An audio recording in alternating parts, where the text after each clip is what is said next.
Hi, welcome to Lash class.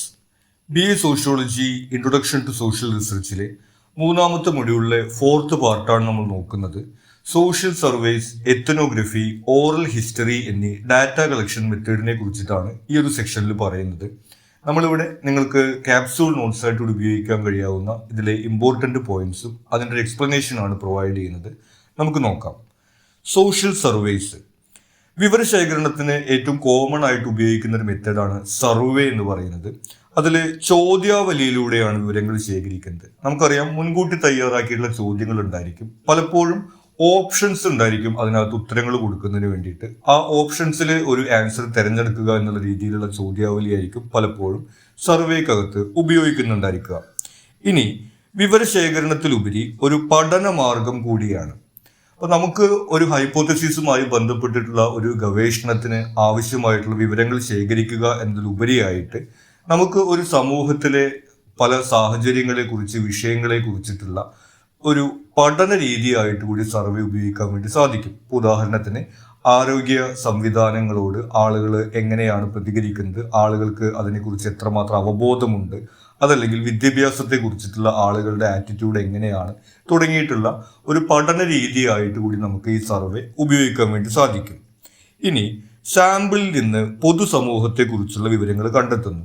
നമുക്കറിയാം, data കളക്ഷനിൽ sampling എന്ന് പറഞ്ഞിട്ടൊരു പ്രോസസ്സ് ഉണ്ട്. നമുക്ക് എല്ലാ ആളുകളിൽ നിന്നും വിവരങ്ങൾ ശേഖരിക്കാൻ വേണ്ടി സാധിക്കില്ല. അപ്പോൾ നമ്മൾ ഒരു നമ്പർ തിരഞ്ഞെടുത്തിട്ട് 100, 1000 അല്ലെങ്കിൽ എത്രയാണോ നമ്മൾ നിശ്ചയിക്കുന്നത്, ആ ഒരു സാമ്പിളിൽ നിന്നാണ് നമ്മൾ ഈ വിവരങ്ങൾ ശേഖരിക്കുന്നത്. അതിനകത്ത് നമ്മൾ പല വിധത്തിലുള്ള ആളുകൾ ഉൾപ്പെടുത്തും. പല പ്രായത്തിലുള്ളവർ, സ്ത്രീകൾ, പുരുഷന്മാർ എന്നുള്ള രീതിയിൽ, പല ഗ്രാമങ്ങളിൽ, നഗരങ്ങളിൽ എന്നുള്ള രീതിയിൽ സമൂഹത്തിനൊരു ആകെ ചിത്രം ലഭിക്കുന്ന രീതിയിലായിരിക്കും നമ്മൾ ആ സാമ്പിൾ തിരഞ്ഞെടുക്കുക. അങ്ങനെ നമ്മൾ അവരിൽ നിന്ന് കളക്ട് ചെയ്യുന്ന വിവരത്തിൽ നിന്ന് നമുക്ക് സമൂഹത്തിന്റെ ഒരു പൊതുചിത്രം ലഭിക്കും എന്നുള്ളതും സർവേ മെത്തേഡിന്റെ ഒരു ബെനിഫിറ്റ് ആണ്. ഇനി വ്യക്തി അധിഷ്ഠിതമായിട്ടുള്ള വിവരശേഖരണത്തിനാണ് അനുയോജ്യമെങ്കിലും സ്ഥാപനങ്ങളിൽ നിന്നും വിവരങ്ങൾ ശേഖരിക്കാം. അതായത് നമുക്ക് ആളുകളെ സർവേ ചെയ്യുന്നതാണ് എളുപ്പം. എന്നാൽ സ്ഥാപനങ്ങളിൽ നിന്നുള്ള വിവരങ്ങൾക്കും നമുക്ക് സർവേ മെത്തേഡ് ഉപയോഗിക്കാൻ സാധിക്കും. അപ്പോൾ നമ്മൾ ഒരു സ്ഥാപനത്തിന്റെ പ്രതിനിധിയിൽ നിന്നാണ് വിവരങ്ങൾ ശേഖരിക്കുക. ഉദാഹരണത്തിന്, ഒരു സ്കൂളിൽ നിന്നാണെങ്കിൽ അവിടുത്തെ ഹെഡ് മാസ്റ്ററിൽ നിന്നോ ഹെഡ് മിസ്ട്രസിൽ നിന്നോ, അതല്ലെങ്കിൽ ഒരു ഹോസ്പിറ്റലിൽ നിന്നാണെങ്കിൽ അവിടുത്തെ സൂപ്രണ്ടിൽ നിന്നോ, അല്ലെങ്കിൽ മറ്റ് സ്ഥാപനങ്ങളാണെങ്കിൽ അവിടുത്തെ മാനേജറിൽ നിന്നോ, ആ രീതിയിലൊക്കെ സ്ഥാപനങ്ങളിൽ നിന്നും നമുക്ക് സർവേ മെത്തേഡ് ഉപയോഗിച്ചുകൊണ്ട് വിവരങ്ങൾ ശേഖരിക്കാൻ സാധിക്കും. പിന്നെ പ്രായോഗിക പ്രശ്നങ്ങളെ കുറിച്ച് വിവരം നേടുന്നതിനും ഹൈപ്പോത്തിസിസ് രൂപീകരിക്കുന്നതിനും ഉപയോഗിക്കാം. നമ്മൾ നേരത്തെ പറയുകയുണ്ടായി, ഒരു വിവരശേഖരണം എന്നതിലുപരിയായിട്ട് പഠന രീതി കൂടിയാണ് എന്നുള്ളത്. ആ രീതിയിൽ വിവിധ പ്രായോഗിക പ്രശ്നങ്ങളെ കുറിച്ചിട്ട്, അത് ആരോഗ്യ മേഖലയിലെ പ്രശ്നങ്ങളായിരിക്കാം, അല്ലെങ്കിൽ വിദ്യാഭ്യാസ രംഗത്തെ പ്രശ്നങ്ങളായിരിക്കാം, ഇനി ഒരു സാമ്പത്തിക സ്ഥാപനത്തെ കുറിച്ചിട്ടാണെങ്കിൽ അവരുടെ പ്രൊഡക്റ്റ് മാർക്കറ്റ് ചെയ്യുന്നതിലെ പ്രശ്നങ്ങളായിരിക്കാം. ആ രീതിയിൽ വിവിധങ്ങളായിട്ടുള്ള പ്രശ്നങ്ങളെ കുറിച്ചിട്ട് പഠിക്കുന്നതിന് വേണ്ടിയിട്ട് സർവേ ഉപയോഗിക്കാൻ വേണ്ടി സാധിക്കും. അതുകൂടാതെ ഹൈപ്പോത്തിസിസ് രൂപീകരിക്കുന്നതിന് ഉപയോഗിക്കാം. ഈ ലഭിക്കുന്ന വിവരങ്ങളിൽ നിന്ന് തിയറികൾ രൂപപ്പെടുത്തുന്നതിലേക്കും ഈ സർവേ ഉപയോഗിക്കപ്പെടുന്നുണ്ട്. ഇനി ഇതിൽ നിന്ന് ലഭിക്കുന്ന വിവരങ്ങൾ ഡീമോഗ്രാഫിക് ആവാം. ഡീമോഗ്രാഫിക് എന്ന് പറയുന്നത് വ്യക്തിപരമായിട്ടുള്ള വിവരങ്ങളാണ്. ഒരാളുടെ പ്രായം, ലിംഗം തുടങ്ങിയിട്ടുള്ള കാര്യങ്ങളാണ്. അതായത് ഒരു സോഷ്യൽ ക്ലാസ്സിൽ പെട്ടിട്ടുള്ള ആളുകൾ ഒരു വിഷയത്തെ എങ്ങനെ സമീപിക്കുന്നു എന്നുള്ള രീതിയിലൊക്കെ നമുക്കതിനെ അനലൈസ് ചെയ്യാൻ വേണ്ടി സാധിക്കും. പിന്നെ സോഷ്യൽ ആയിട്ടുള്ള, സാമൂഹികമായിട്ടുള്ള വിവരങ്ങൾ, അതായത് അവരുടെ ജീവിത രീതി, അവരുടെ വരുമാനം, അവരുടെ തൊഴിൽ തുടങ്ങിയിട്ടുള്ള സാമൂഹികമായിട്ടുള്ള വിവരങ്ങൾ നമുക്ക് ശേഖരിക്കാൻ വേണ്ടി സാധിക്കും. ഇതുകൂടാതെ ഒപ്പീനിയൻസ്, ആളുകളുടെ അഭിപ്രായങ്ങളും മനോഭാവങ്ങളും, നമ്മൾ നേരത്തെ പറയുകയുണ്ടായി, ഇപ്പോൾ ഇന്റർനെറ്റിനോടുള്ള ആളുകളുടെ ഒരു മനോഭാവം എന്താണ്, അതല്ലെങ്കിൽ ഈ വാക്സിനേഷനോടുള്ള ആളുകളുടെ ഒരു മനോഭാവം എന്താണ് എന്നുള്ള രീതിയിൽ ആളുകൾക്ക് വിവിധ കാര്യങ്ങളെ കുറിച്ചിട്ടുള്ള അഭിപ്രായങ്ങളും എല്ലാം നമുക്ക് ഈ സർവേ മെത്തേഡിലൂടെ ശേഖരിക്കാൻ സാധിക്കും. ഇനി സർവേ മെത്തേഡിന്റെ മെറിറ്റ്സിനെ കുറിച്ചിട്ടാണ് പറയുന്നത്. ഒന്ന്, വലിയ അളവിൽ വിവരം ശേഖരിക്കാം എന്നുള്ളതാണ്.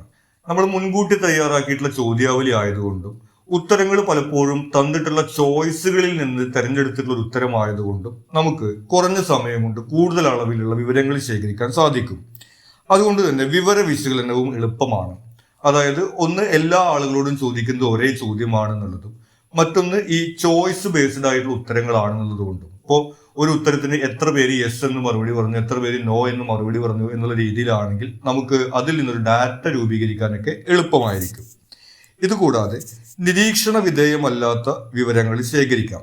നിരീക്ഷണ വിധേയമല്ലാത്തതെന്ന് പറയുന്നത് ആളുകൾക്ക് ചില കാര്യങ്ങളെ കുറിച്ചിട്ടുള്ള അഭിപ്രായങ്ങൾ. ഇപ്പോൾ നമുക്കറിയാം, ഈ തെരഞ്ഞെടുപ്പ് സമയത്തൊക്കെ അഭിപ്രായ സർവേകൾ നിങ്ങൾ കേട്ടിട്ടുണ്ടായിരിക്കും. ആ രീതിയിൽ നമുക്ക് ആളുകളെ നിരീക്ഷിച്ചു കഴിഞ്ഞാൽ മനസ്സിലാക്കാൻ കഴിയാത്ത, അപ്പോൾ ഒരാളുടെ സാമ്പത്തിക സ്ഥിതി, ഒരുപക്ഷെ വിദ്യാഭ്യാസ സ്ഥിതിയൊക്കെ നമുക്ക് ഒരാളെ നിരീക്ഷിച്ചു കഴിഞ്ഞാൽ മനസ്സിലാക്കാൻ സാധിക്കും.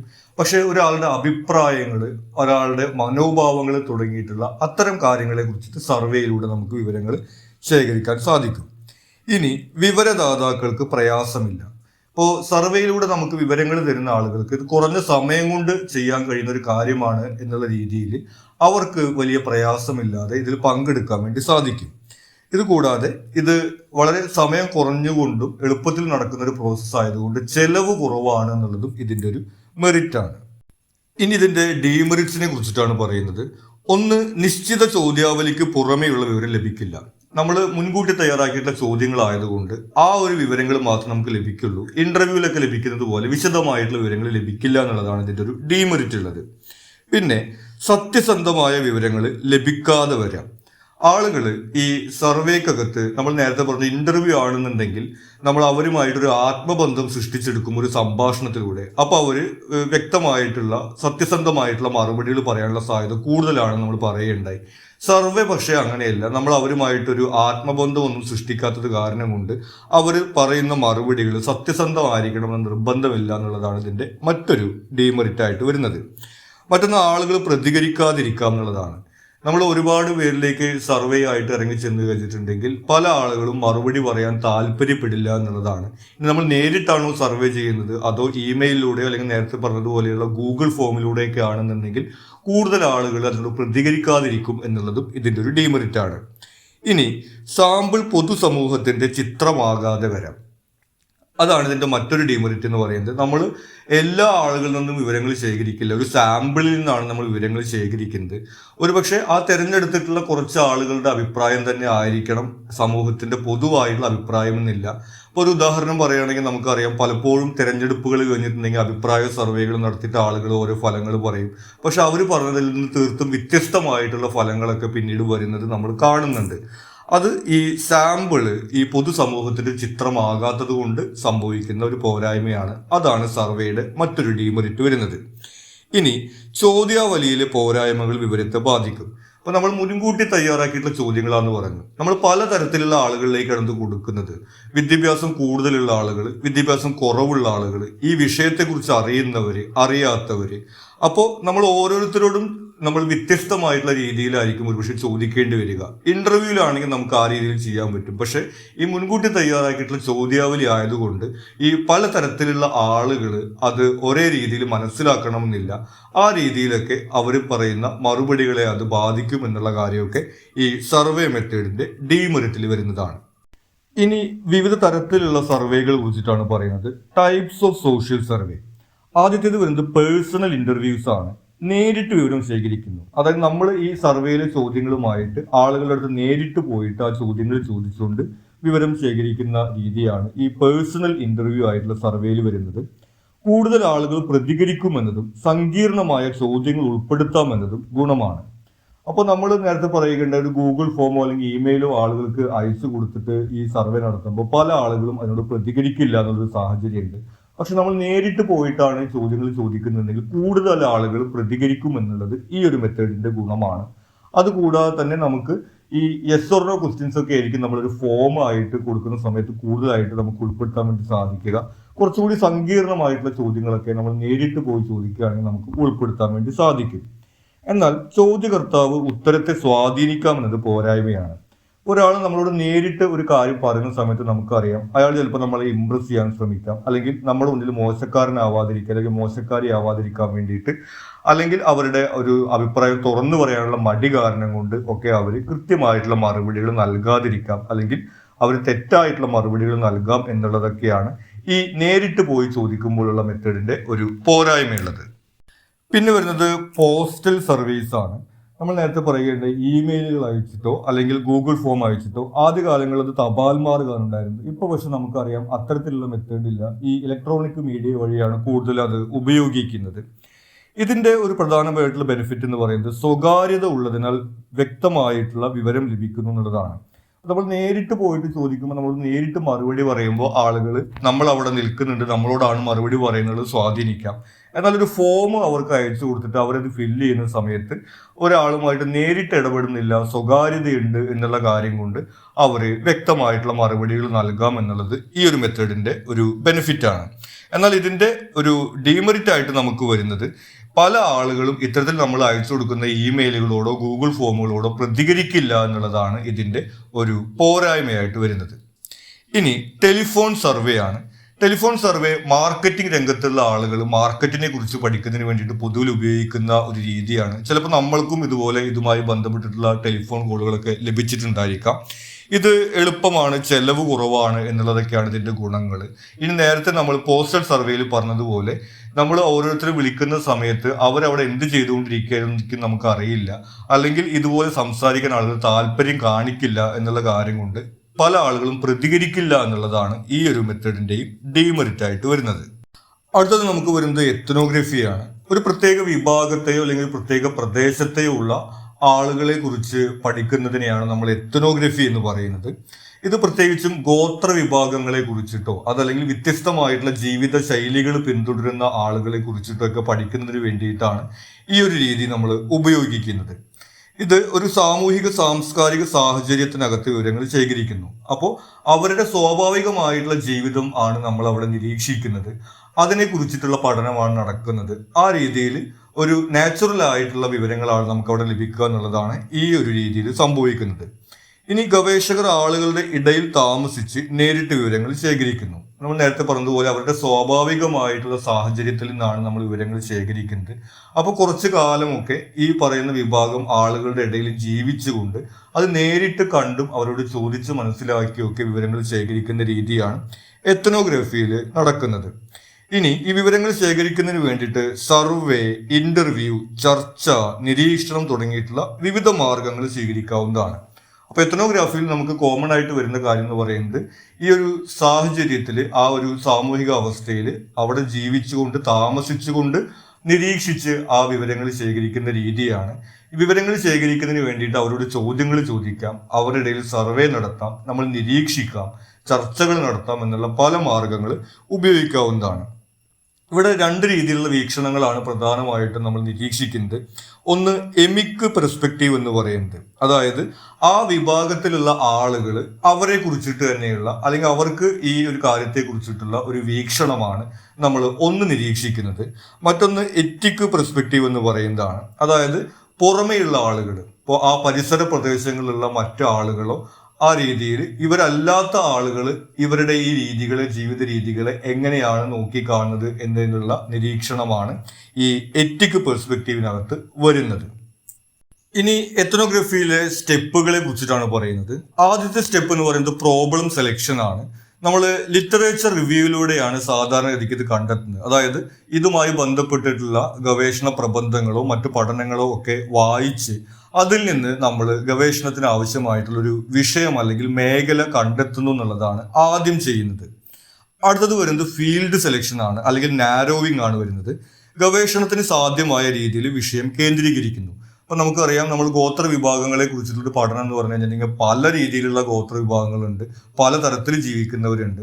അതെല്ലാം കൂടിയിട്ട് നമുക്ക് പഠിക്കാൻ വേണ്ടി സാധിക്കില്ല. അപ്പൊ അതിലെ ഒരു വിഭാഗത്തിനെ തിരഞ്ഞെടുക്കുക എന്നുള്ള രീതിയിൽ ആ ഒരു ഫീൽഡ് നാരോ ചെയ്യുക എന്നുള്ളതാണ് അടുത്ത സ്റ്റെപ്പിൽ നടക്കുന്നത്. ഇനി തിയറി, ഹൈപ്പോത്തീസിസ് രൂപീകരിക്കുന്നു. ഇത് സാഹചര്യത്തിനനുസരിച്ച് മാറ്റാൻ കഴിയുന്നതാവണം. അപ്പോൾ നമ്മൾ ഈ ഒരു ഗവേഷണത്തിന് നമ്മളൊരു തിയറി രൂപീകരിച്ചിട്ട് അല്ലെങ്കിൽ അവരുടെ ജീവിതത്തിന്റെ ഒരു ഗുണം, ഇപ്പോൾ നമ്മളൊരു ഉദാഹരണം പറയുകയാണെങ്കിൽ ഇങ്ങനെ ഈ വനമേഖലയോട് ചേർന്ന് ജീവിക്കുന്ന അവർക്ക് ആരോഗ്യ പ്രശ്നങ്ങളില്ല. ഇപ്പോൾ നമ്മൾ നഗരത്തിലൊക്കെ ഫാസ്റ്റ് ഫുഡുമായിട്ട് കഴിച്ച് ജീവിക്കുന്ന ആളുകളെ സംബന്ധിച്ച് അവർക്ക് ആരോഗ്യ പ്രശ്നങ്ങളില്ല എന്നുള്ളതായിരിക്കാം നമ്മളൊരു ഹൈപ്പോത്തിസിസ് ഉണ്ടാവുക. അതല്ലെങ്കിൽ നമ്മുടെ ഹൈപ്പോത്തിസിസ് നേരെ തിരിച്ചായിരിക്കാം, അതായത് ആശുപത്രികളോ മറ്റ് സൗകര്യങ്ങളോ ഇല്ലാത്ത കാരണം കൊണ്ട് അവരുടെ ആരോഗ്യ പ്രശ്നങ്ങൾ കൂടുതലാണ് എന്നായിരിക്കാം. ഇതിലേതെങ്കിലും രീതിയിലുള്ള ഒരു ഹൈപ്പോത്തിസിസ് നമ്മൾ ഉണ്ടാക്കിയിട്ട് അതിൽ ഫോക്കസ് ചെയ്തുകൊണ്ടാണ് നമ്മുടെ ഈ ഒരു ഗവേഷണം നടക്കുക. ഇനി ഈ ഹൈപ്പോത്തിസിസിന്റെ ഒരു സവിശേഷത എന്ന് പറയുന്നത് നമുക്ക് അറിയാത്തൊരു മേഖലയിലേക്കാണ് കടന്നു ചെല്ലുന്നുള്ള കാരണം കൊണ്ട് ഇത് ഫ്ലെക്സിബിൾ ആയിരിക്കും. നമ്മൾ ഒരു ഫിക്സ്ഡ് ആയിട്ടുള്ള ഹൈപ്പോത്തിസിസ് എല്ലാം ഉണ്ടാവും. നമ്മൾ അവിടെ ചെന്ന് അവരുടെ ജീവിതം മനസ്സിലാക്കുമ്പോൾ നമുക്ക് അതിനനുസരിച്ചിട്ട് ഹൈപ്പോത്തിസിസിനകത്ത് മാറ്റം വരുത്താൻ വേണ്ടി സാധിക്കും. ഇനി പോപ്പുലേഷൻ, അതായത് നമ്മൾ സാമ്പിൾ തിരഞ്ഞെടുക്കുന്നുള്ളതാണ്. അപ്പോൾ നമ്മൾ ഏത് വിഭാഗം ആളുകളാണെന്നുള്ളത് നമ്മൾ തിരഞ്ഞെടുത്ത് കഴിഞ്ഞിട്ടുണ്ടെങ്കിൽ അവർ തന്നെ ഈ പ്രദേശത്ത് പല പ്രദേശങ്ങളിൽ അവർ ജീവിക്കുന്നുണ്ടായിരിക്കാം. അതിൽ ഏത് സാമ്പിളാണ് നമ്മൾ തിരഞ്ഞെടുക്കുന്നത് എന്നുള്ള കാര്യം തീരുമാനിക്കുക. ഇനി ഇന്റർപ്രിട്ടേഷൻ ആണ്. അത് നമുക്ക് ഈ വിവരങ്ങൾ ശേഖരിച്ചു കഴിഞ്ഞിട്ടുണ്ടെങ്കിൽ ലഭിച്ച വിവരങ്ങൾ നമ്മൾ വിശകലനം ചെയ്യുന്നതാണ് ആ ഒരു സ്റ്റെപ്പിൽ നടക്കുന്നത്. ഇനി ലാസ്റ്റ് സ്റ്റെപ്പിൽ കൺക്ലൂഷൻ ആണ് വരുന്നത്. നമ്മൾ ഈ ഹൈപ്പോത്തസിസുമായി ബന്ധപ്പെടുത്തിയിട്ട് ഈ വിവരങ്ങൾ ശേഖരിച്ചത് പരിശോധിച്ച് നോക്കിയിട്ട് അതിൽ നിന്ന് എന്ത് നിഗമനത്തിലേക്കാണ് നമുക്ക് എത്താൻ കഴിയുന്നത് എന്നുള്ള രീതിയിൽ നമ്മൾ അത് കൺക്ലൂഡ് ചെയ്യുന്നു. ഇനി ഈ പഠനവിധേയമാക്കപ്പെടുന്ന ആളുകളുടെ ഇടയിൽ ജീവിച്ചുകൊണ്ട് നടത്തുന്നുള്ള ഒരു വിവരശേഖരണമായതുകൊണ്ട് പ്രത്യേകമായിട്ടുള്ള തരത്തിലാണ് ഇതിന്റെ നോട്ട് മേക്കിംഗ് നടക്കുന്നത്. അതിനെ കുറിച്ചിട്ടാണ് അടുത്തതായിട്ട് പറയുന്നത്. നമുക്ക് ആദ്യം വരുന്നത് റണ്ണിങ് ഡിസ്ക്രിപ്ഷൻ ആണ്. അത് ദിവസേനയുള്ള സംഭവങ്ങൾ കുറിച്ചു വെക്കുന്നത്. നമ്മൾ അവിടെ കാണുന്ന കാര്യങ്ങൾ, നിരീക്ഷിക്കുന്ന കാര്യങ്ങൾ ഓരോ ദിവസവും അവിടെ ഉണ്ടാവുന്നത് നമ്മൾ കുറിച്ചു വെക്കുക എന്നുള്ളതാണ് റണ്ണിങ് ഡിസ്ക്രിപ്ഷനകത്ത് നടക്കുന്നത്. ഇനി ഫോർഗോട്ടൺ എപ്പിസോഡ്സ്, വിട്ടുപോയ വിവരങ്ങൾ ഓർത്തെടുത്ത് കുറിക്കുന്നു. അപ്പൊ നമ്മൾ റണ്ണിങ് ഡിസ്ക്രിപ്ഷൻ നമ്മൾ നേരത്തെ പറയുകയുണ്ടായി, നമ്മൾ ഓരോ ദിവസത്തെ കാര്യങ്ങളാണ് എഴുതുന്നത്. ചിലപ്പോൾ നമുക്ക് ഒരു കാര്യം നിരീക്ഷിക്കുന്ന സമയത്ത് തന്നെ അത് കുറിച്ചു വെക്കാൻ വേണ്ടി സാധിക്കില്ല. ഒരു പക്ഷെ വളരെ പ്രാധാന്യമുള്ള ഒരു ചടങ്ങോ മറ്റോ ഒക്കെ അവിടെ നടക്കുകയാണെങ്കിൽ നമ്മൾ അത് കൃത്യമായിട്ട് നിരീക്ഷിക്കുകയായിരിക്കും. അപ്പൊ അതിന്റെ കൂടെ തന്നെ നമുക്ക് നോട്ട് എഴുതി വെക്കുന്ന സാധിക്കില്ല. ആ രീതിയിൽ ചിലപ്പോൾ നമുക്ക് ചില വിവരങ്ങൾ മിസ്സാവുകയോ മറന്നു പോവുകയോ ഒക്കെ സംഭവിക്കാം. അപ്പൊ അങ്ങനെ എന്തെങ്കിലും സംഭവിച്ചിട്ടുണ്ടോ എന്നുള്ളത് ഓർത്തെടുത്തുകൊണ്ട് അതുകൂടി കുറിച്ചു വെക്കുന്നതാണ് ഫോർഗോട്ടൺ എപ്പിസോഡ്സിൽ വരുന്നത്. പിന്നെ വരുന്നത് ഐഡിയാസ് ആൻഡ് നോട്ട്സ് ആണ്. നമുക്ക് വിവരശേഖരണത്തെ സംബന്ധിച്ചിട്ടോ അല്ലെങ്കിൽ വിശകലനത്തെ സംബന്ധിച്ചിട്ടോ എന്തെങ്കിലും ആശയങ്ങൾ ലഭിക്കുന്ന സമയത്ത് അത് നമ്മൾ കുറിച്ചു വയ്ക്കുക എന്നുള്ളതാണ്. ഉദാഹരണത്തിന് അവിടെയുള്ള ഏതെങ്കിലും ഒരു പ്രത്യേക വിഭാഗം ആളുകളോട്, അതായത് ഇപ്പോൾ ചെറുപ്പക്കാരോട് ചോദിച്ചാലാണ് കൂടുതൽ മറുപടി ലഭിക്കുന്നത്, അതല്ലെങ്കിൽ മുതിർന്നവരോട് ചോദിച്ചാലാണ് അവർ കൂടുതൽ സംസാരിക്കുന്നത്, അങ്ങനെ എന്തെങ്കിലുമൊക്കെയുള്ള ഒരു കാര്യം നമ്മൾ ശ്രദ്ധിക്കുക.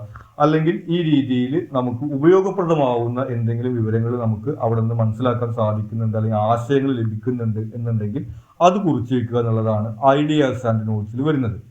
പിന്നെ പേഴ്സണൽ ഇംപ്രഷൻസ്, നമ്മുടെ വ്യക്തിപരമായിട്ടുള്ള നിരീക്ഷണങ്ങൾ പ്രത്യേകം കുറിച്ച് വയ്ക്കുന്നു.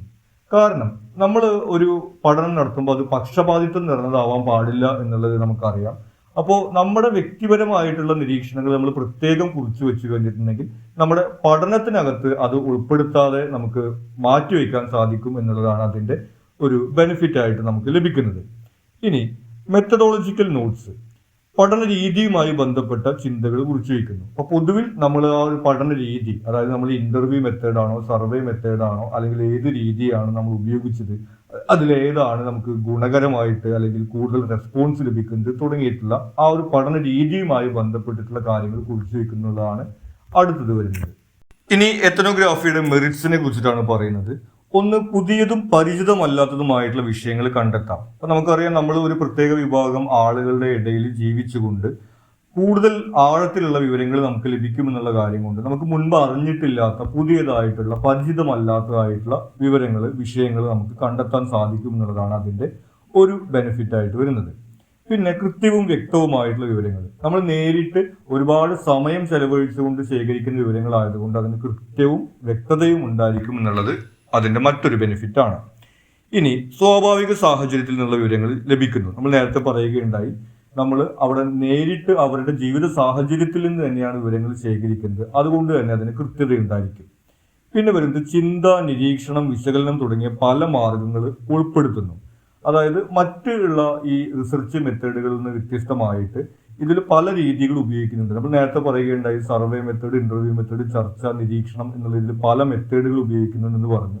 ആ രീതിയിൽ തന്നെ നമ്മുടെ ചിന്തയും നമ്മുടെ നിരീക്ഷണവും നമ്മുടെ വിശകലനവും എല്ലാം ഉപയോഗിക്കുന്ന വളരെ ഡീറ്റെയിൽഡ് ആയിട്ടൊരു പഠനമാണ് എന്നുള്ളതാണ് ഇതിന്റെ മറ്റൊരു മെറിറ്റ് ആയിട്ട് വരുന്നത്. ഇനി ഗോത്ര വിഭാഗങ്ങളെ കുറിച്ച് പഠിക്കാൻ സഹായിക്കുന്നു. നമ്മൾ തുടക്കത്തിൽ പറയുകയുണ്ടായി, ഒരു പ്രത്യേക ജനവിഭാഗങ്ങളെ കുറിച്ചിട്ടൊക്കെ പഠിക്കുന്നതിനാണ് ഈ ഒരു രീതി കൂടുതലായിട്ട് ഉപയോഗിക്കുന്നുള്ളത്. ഇനി അതിന്റെ ഡീമെറിറ്റ്സ് ആണ് പറയുന്നത്. ഒന്ന്, സ്വാഭാവികമായിട്ട് വളരെയധികം സമയം ചെലവഴിക്കുന്നുള്ളതാണ്. ചിലപ്പോൾ മാസങ്ങളോ അല്ലെങ്കിൽ ഒരു വർഷമോ ഒക്കെ എടുത്തുകൊണ്ടാണ് ഇത് പൂർത്തിയാക്കുക. ഒരുപാട് സമയം വേണ്ടിവരും എന്നുള്ളതാണ് ഇതിന്റെ ഒരു ഡീമെറിറ്റ് ആയിട്ട് വരുന്നത്. ഇനി ആത്മനിഷ്ഠമായിട്ടുള്ള പഠനമാണ്. പക്ഷപാതിത്വം ഉണ്ടാകാം.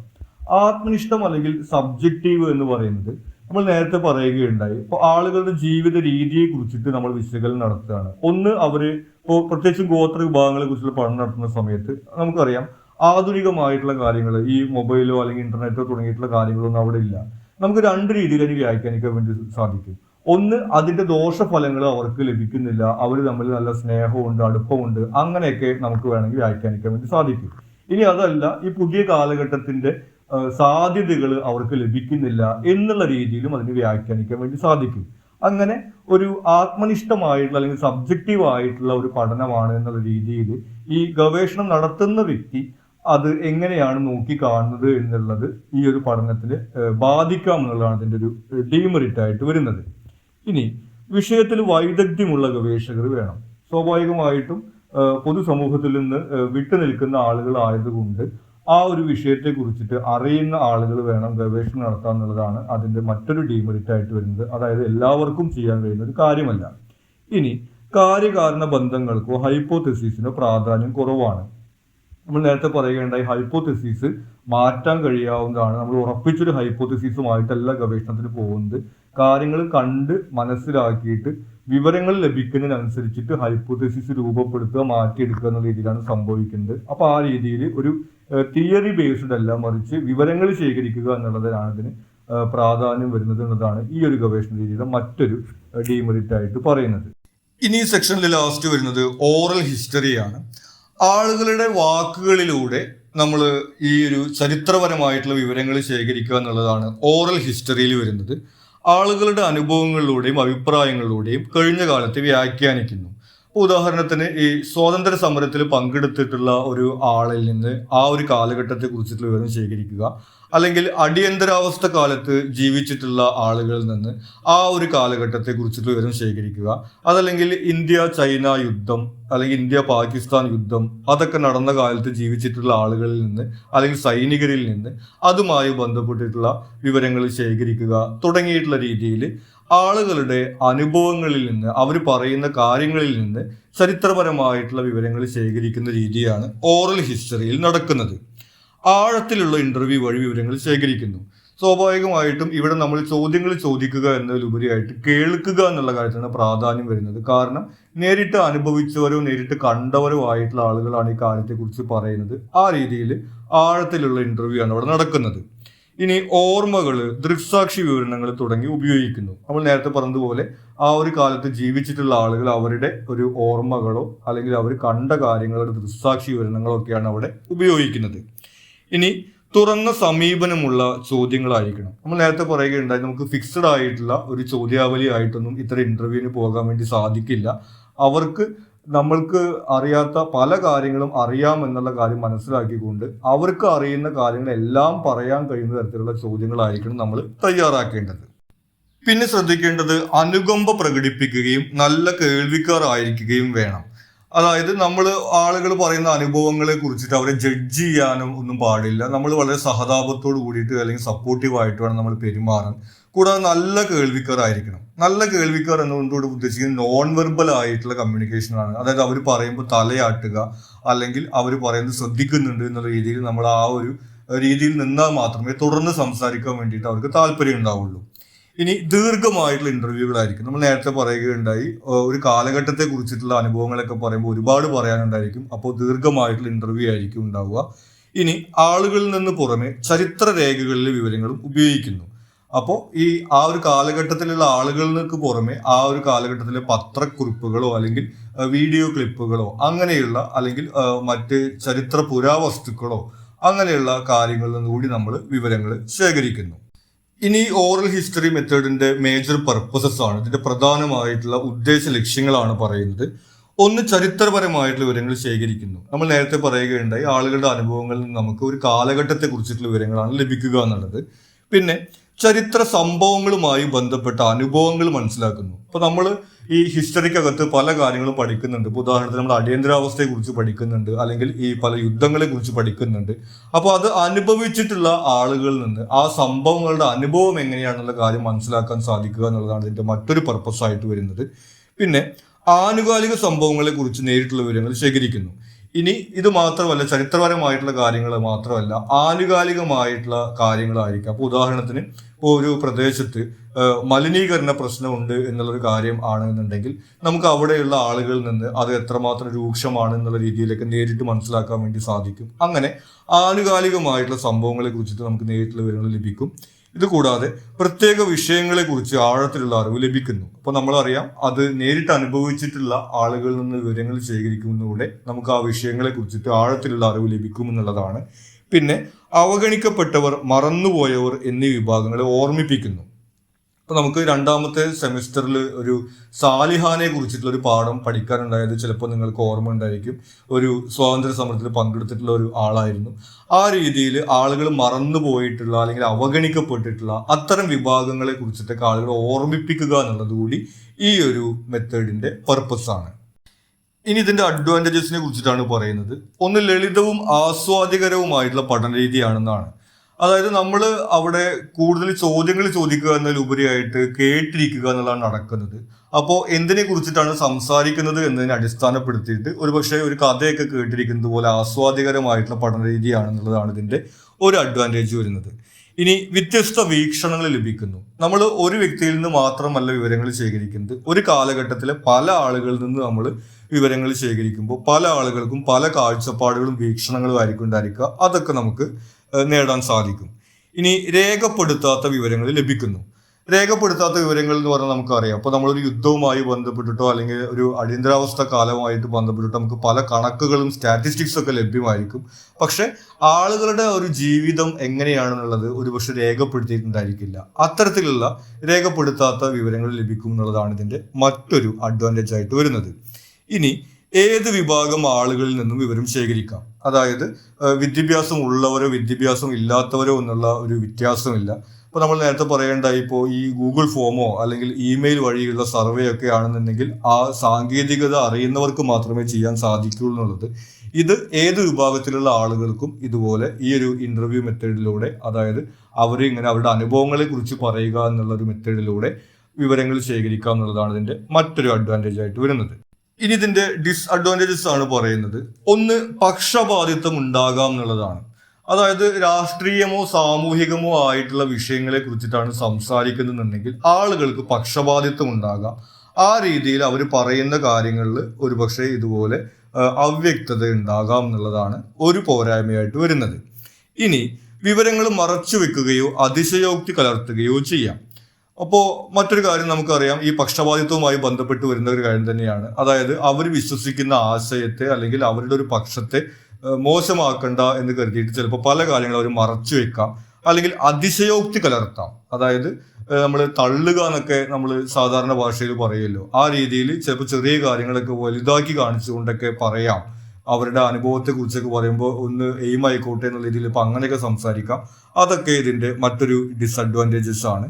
ഈ ഒരു കാര്യങ്ങളൊക്കെ കൊണ്ട് ഒരുപക്ഷെ ലഭിക്കുന്ന വിവരങ്ങൾക്ക് കൃത്യത ഉണ്ടാവില്ല എന്നുള്ളതാണ് ഇതിന്റെ പൊതുവിലായിട്ടുള്ളൊരു ഡിസ്അഡ്വാൻറ്റേജ് ആയിട്ട് നമുക്ക് പറയാനുള്ളത്. ഇത്രയും കാര്യങ്ങളാണ് ഈ ഒരു സെക്ഷനിൽ നമുക്ക് ഇമ്പോർട്ടൻ്റ് ആയിട്ട് വരുന്നത്. നിങ്ങൾക്ക് മറ്റെന്തെങ്കിലും സംശയങ്ങളോ സജഷൻസോ ഉണ്ടെങ്കിൽ നിങ്ങൾ കമൻറ്റ് ചെയ്യുക. കൂടാതെ ചാനൽ നിങ്ങളിത് സബ്സ്ക്രൈബ് ചെയ്തിട്ടില്ലെങ്കിൽ സബ്സ്ക്രൈബ് ചെയ്യുക. താങ്ക്